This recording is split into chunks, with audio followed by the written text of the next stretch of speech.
क्या मोदी के सामने मोहन भागवत लाचार हो गए हैं, असहाय हो गए हैं? क्या देश में बदलते माहौल को देखकर आरएसएस को फिर बड़े भाई से मोदी का छोटा भाई बनना पड़ रहा है?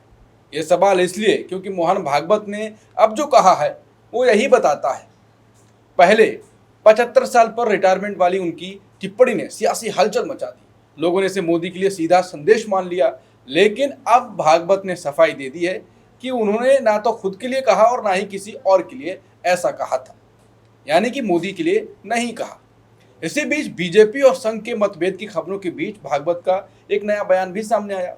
उन्होंने साफ कहा कि संघ और बीजेपी में मतभेद हो सकते हैं लेकिन मनभेद कभी नहीं, यानी मतभेद की बात तो मानी है, चल रहा है कुछ ना कुछ अंदर। भागवत ने यह भी जोड़ा कि संघ कोई फैसला लेने वाला संगठन नहीं है, सिर्फ सलाह देने वाला संगठन है। इस पर भी चर्चा करेंगे, ये भी एक बड़ी बात है। बीजेपी अध्यक्ष के चुनाव पर भी उन्होंने बड़ा बयान दिया। अगर हम तय करते तो क्या इतना वक्त लगता? यानी साफ है कि अध्यक्ष चुनने में संघ का कोई सीधा दखल नहीं हुआ है या हो पा रहा है, या वो सीधा दखल नहीं दे पा रहा है, और इतना वक्त लग रहा है, इस पर भी एक तंज हो सकता है। इसके अलावा फिर बात की काशी मथुरा की। भागवत ने कहा कि राम मंदिर आंदोलन में संघ जुड़ा था, लेकिन अब आगे ऐसे आंदोलनों में संघ खुद हिस्सा नहीं लेगा। हाँ, अगर संघ का कोई स्वयंसेवक जुड़ना चाहे तो वो स्वतंत्र है, यानी कि संघ नहीं जुड़ेगा, स्वयंसेवक जुड़ जाएं, ये कैसी अलग बात है, इस पर भी चर्चा करेंगे। मुस्लिम समुदाय से ये भी कहा कि मुसलमान खुद भाईचारे के लिए ये 3 स्थल छोड़ दें तो ये बड़ा कदम होगा। इस मुद्दे से भागवत ने फिर से राजनीति में हिंदुत्व को और तेजी से आगे बढ़ाने के संकेत दे दिए। तो सवाल यही है कि क्या सचमुच अब आरएसएस और बीजेपी के रिश्तों की परिभाषा बदल रही है? क्या भागवत के ये बयान मोदी शाह के दबदबे के आगे संघ की बेबसी दिखा रहे हैं, या फिर ये सिर्फ सियासी भ्रम है? यही समझेंगे आज के शो में। नमस्कार, मैं हूं अंकुर और आप देख रहे हैं सत्येंद्र दी का खास कार्यक्रम बेबाक मुकेश। मुकेश जी, सारे बयानों की मैंने शुरुआत में बातचीत तो कर दी, अब 75 साल की पहले बात करते हैं। भागवत जी ने कहा जाता है संघ बहुत देर से बोलता है लेकिन सोच समझ के बोलता है, एक शब्द भी बयान आया जोड़ा गया, अब कहने की नहीं रह सकते हैं। इसको कैसे देखते हैं आप? देखिए, इस पूरे जितने भी बयान आपने अभी सुनाए हमारे दर्शकों को, हाँ, उन सबको मिलाकर एक जो मैसेज बनता है बिल्कुल ठीक उस पर चलते हैं। ठीक बात। तो इसका मैसेज क्या निकलता है? हाँ, पहले तो ये कि मोदी जी ने संघ को उसकी औकात बता दी। हाँ, ठीक है। इसका दूसरा उल्टा क्या हो सकता है कि संघ ने मोदी जी के सामने सरेंडर कर दिया, नरेंद्र के सामने सरेंडर कर दिया। हाँ। एक तीसरा इसका पहलू ये है कि क्या आरएसएस को ये एहसास हो गया है कि देश में हालात बहुत खराब होते जा रहे हैं बीजेपी के लिए, मोदी सरकार के लिए, और इस समय उसे पीछे हट जाना ही ठीक होगा। अभी ना वो प्रधानमंत्री पर हमला करे, ना केंद्र सरकार मोदी सरकार पर हमला करें या उसकी आलोचना करें या बीजेपी को निशाने पे लाएं, और जो हिंदुत्व का एजेंडा है उसको कैसे बीच में लाएं, पूरी राजनीति के केंद्र में लाएं। बिल्कुल, ये पूरी स्ट्रेटजी दिखती है भागवत के पिछले 4-5 दिनों में जितने भी बयान आए हैं उनके मद्देनजर।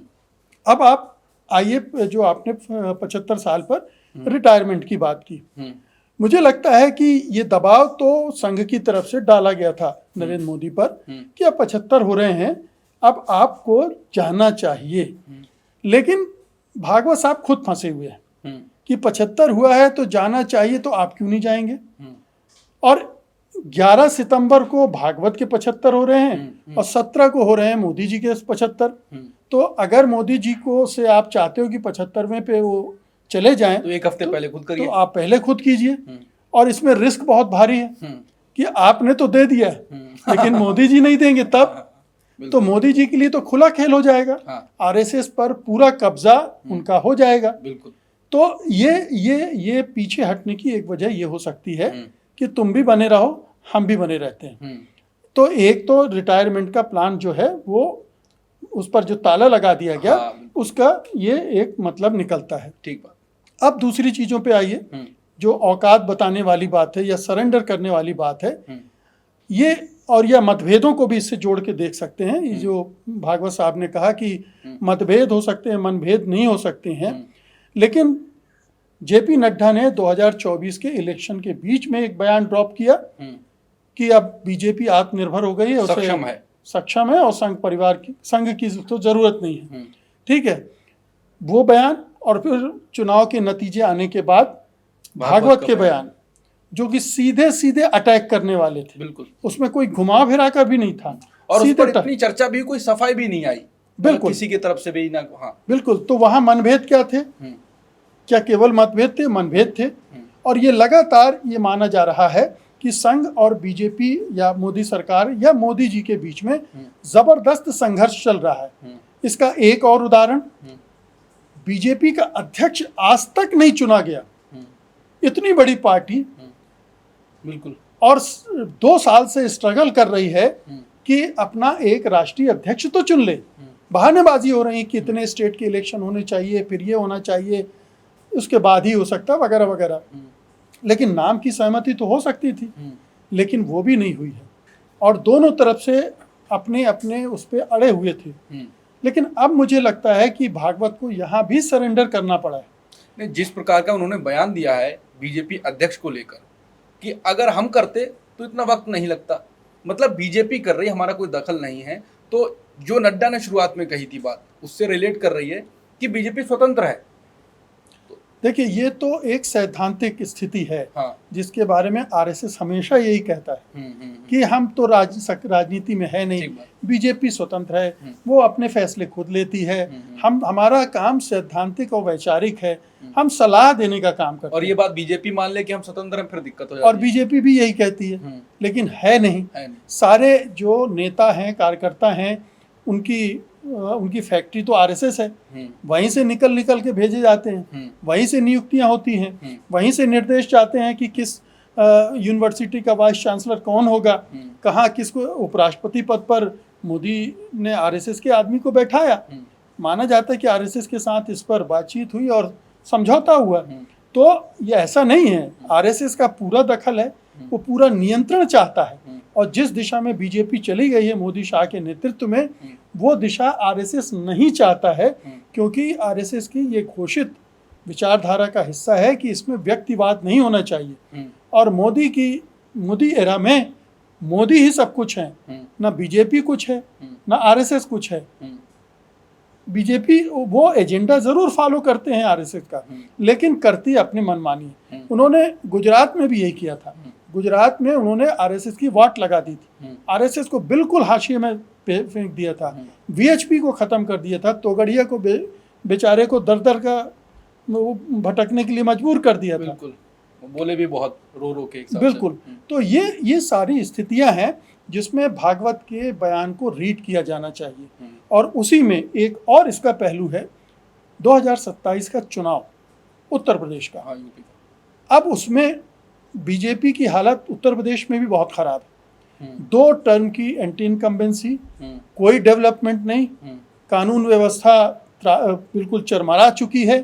तो एक गहरी निराशा है। और अभी लोकसभा चुनाव के जो नतीजे आए, उसने एक तरह से हड़कंप मचा रखा है कि अगर उत्तर प्रदेश से बीजेपी की सरकार चली गई तो फिर ये तो बहुत बड़ा झटका होगा हिंदुत्व के अभियान को।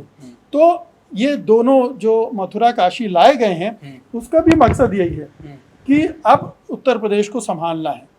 तो आप देखिए ओवरऑल आरएसएस क्या भूमिका अदा करने जा रहा है। मोदी के सामने सरेंडर या युद्ध विराम। बीजेपी का एजेंडा बीजेपी को बचाने का, सरकार को बचाने का, ये अब उसके एजेंडे में ऊपर आ गया है।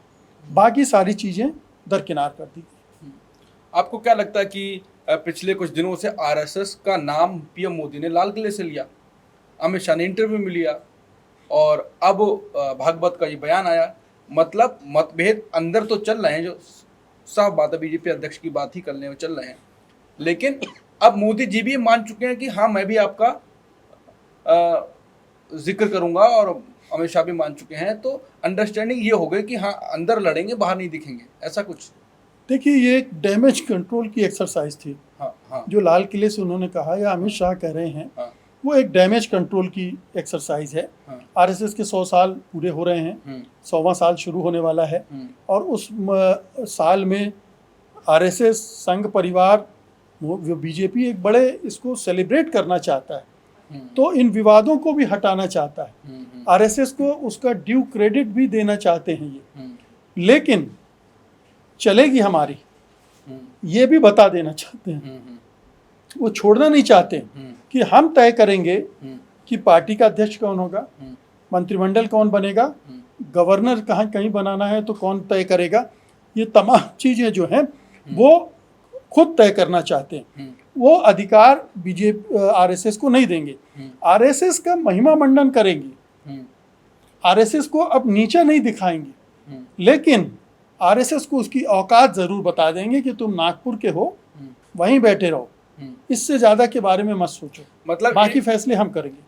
आखिरी सवाल इसमें आपकी राय चाहिए। ये बात तो आपने शुरुआत में कही कि जिस प्रकार का माहौल बना हुआ है हर मुद्दे पे, बीजेपी सरकार, मोदी सरकार कमजोर साबित बहुत घबराई हुई है, खासतौर से चुनाव चोरी, हाँ, चुनावी धांधली का मामला जिस तरह से तूल पकड़ रहा है, हाँ, पूरे देश में जमीन के स्तर तक चला गया है, बिल्कुल, इसलिए वो घबराहट है, तो ये कह सकते हैं। और राहुल गांधी आक्रामक भी बहुत हैं, तो राहुल गांधी के ज्यादा आक्रामक होने से, गली गली घूमने से, सड़कों पे जाने से, जो दो बड़ा भाई छोटा भाई था वो उन्होंने पद बदल लिया, कोई बड़ा हो गया है, कोई छोटा भाई हो गया है, तो जो दो आपस में लड़ाई थी वो मिल गए राहुल के कारण। हाँ, ये कह सकते हैं कि चूंकि सामने एक दूसरा दुश्मन आ गया है, जो लगातार मजबूत होता जा रहा है, तो फिलहाल के लिए हम युद्ध विराम कर लेते हैं, हाथ मिला लेते हैं, पहले इससे निपटें, नहीं तो ये हम दोनों को निपटा देगा। ठीक है, तो ये स्ट्रेटजी होगी। बिल्कुल यही हो रहा है।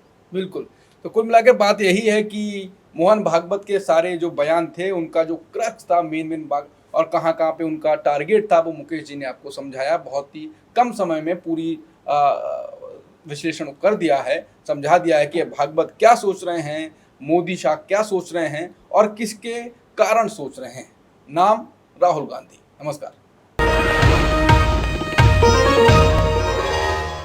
Copyright disclaimer under Section 107 of the Copyright Act 1976. Allowance is made for fair use for purposes such as criticism, comment, news reporting, scholarship, and research. Fair use is a use permitted by copyright statute that might otherwise be infringing.